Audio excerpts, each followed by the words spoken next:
Each and every one of these processes is so powerful that if anyone follows even one single one of them, he can achieve the desired perfection without fail. For example, if one is attached simply to hearing about the Lord, and another is attached to chanting the glories of the name, both will achieve their desired goal in devotional service. In the Caitanya-caritāmṛta, this has been explained. One may execute 1, 2, 3, or all the different processes of devotional service, and at the ultimate end he will achieve the desired goal of being established in devotional service. What happens when you perform one of these 9 limbs of devotional service is that you gradually, by extension and by association, become involved in all of them. You can't avoid it. You know, if you're chanting, then you're also going to be hearing.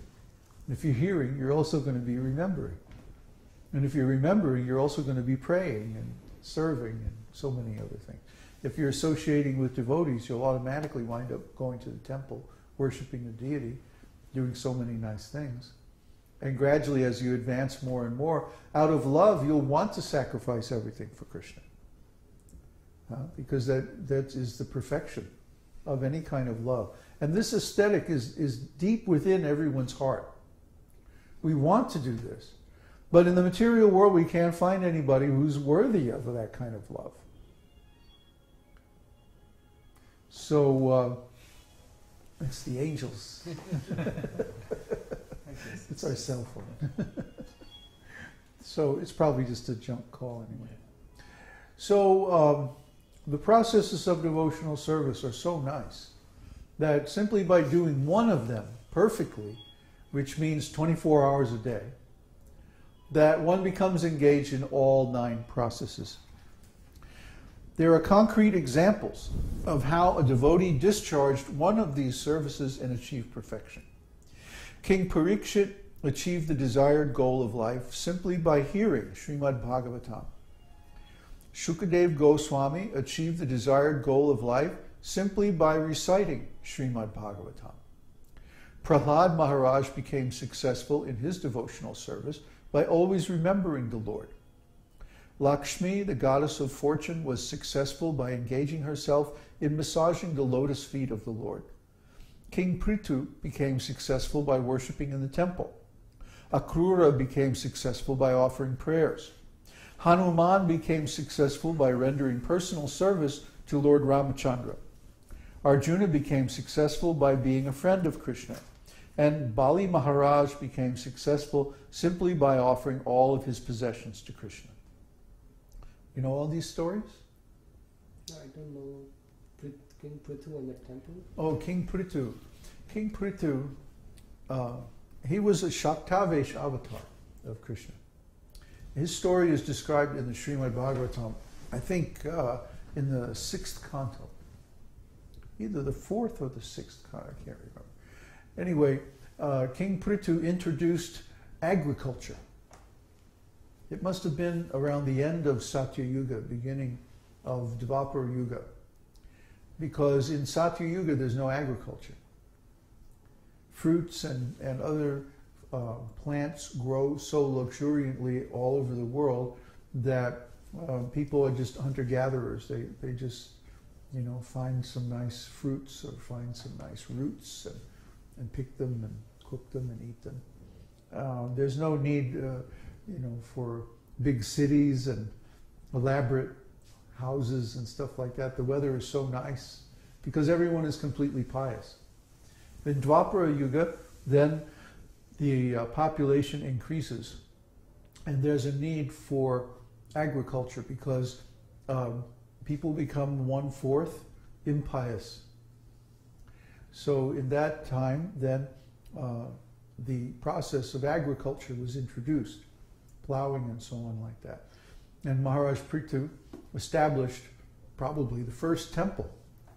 Because there was no real need for a temple. In Satya Yuga, everyone became perfect simply by meditation. So there's no real need for temple. In Dvapara Yuga, then, the temple was introduced and deity worship was introduced. And Maharaj Prithu's deity worship was so incredibly gorgeous and so opulent and so wonderful and so devotional and so pure. This is described in glowing terms in Śrīmad-Bhāgavatam, how he became perfect in that way. So he conquered not only Bharatvarsha, but he conquered several of the dvipas of the Bhumandala besides Bharatvarsha. He was very influential, very, very powerful. So anyway, that's Prithu Maharaj. So where was we? Okay. There are also examples of devotees who discharged all the different items together. In the 9th canto, 4th chapter, verses 18, 19, and 20 of Śrīmad-Bhāgavatam, there is a statement about Maharaj Ambarish, who followed every one of the devotional processes. In these verses, Shukadev Goswami says, King Ambarish, first of all, concentrated his mind on the lotus feet of Lord Krishna, and then engaged his speech in describing the pastimes and activities of the Lord. He engaged his hands in washing the temple of the Lord. He engaged his ears in hearing the transcendental glories of the Lord. He engaged his eyes in seeing the beautiful deity in the temple. He engaged his body in associating with the pure devotees of the Lord. When you associate with someone, you have to sit down together, eat together, etc. And in this way, the touch of your body with their bodies is inevitable. Maharaj Ambarish made his association only with pure devotees and did not allow his body to be touched by anyone else.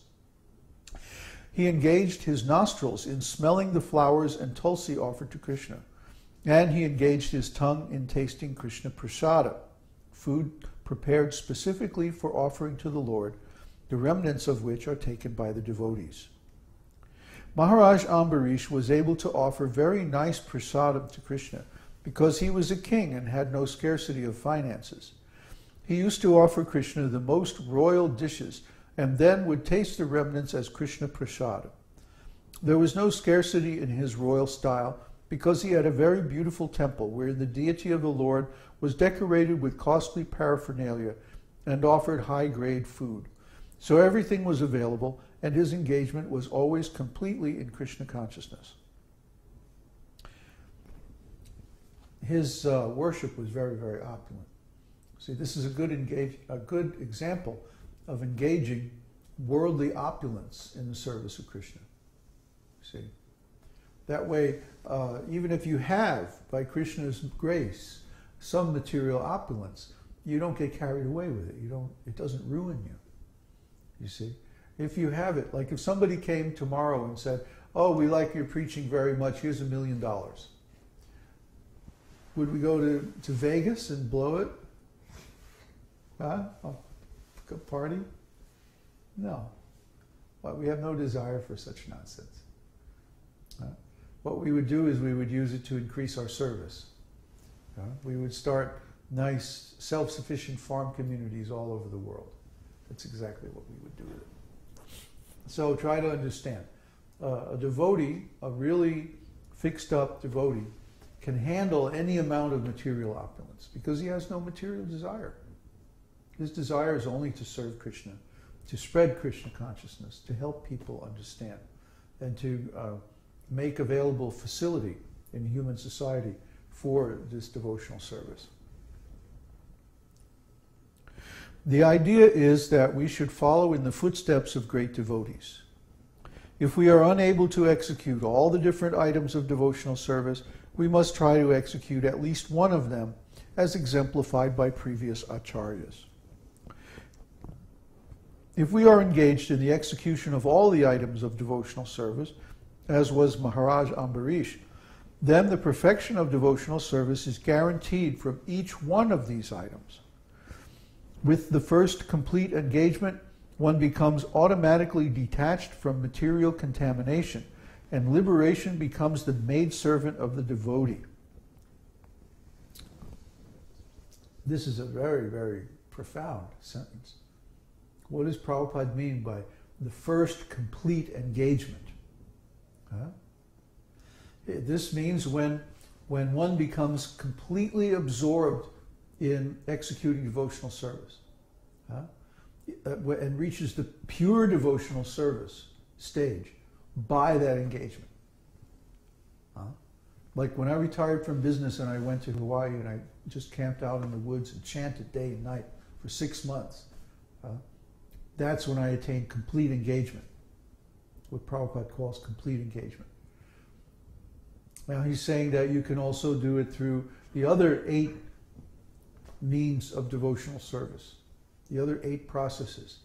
But of course in this age it's not so easy to do. Chanting is very easy, unconditional, you can do it anywhere. Simply find a quiet spot and sit down and chant. Very easy.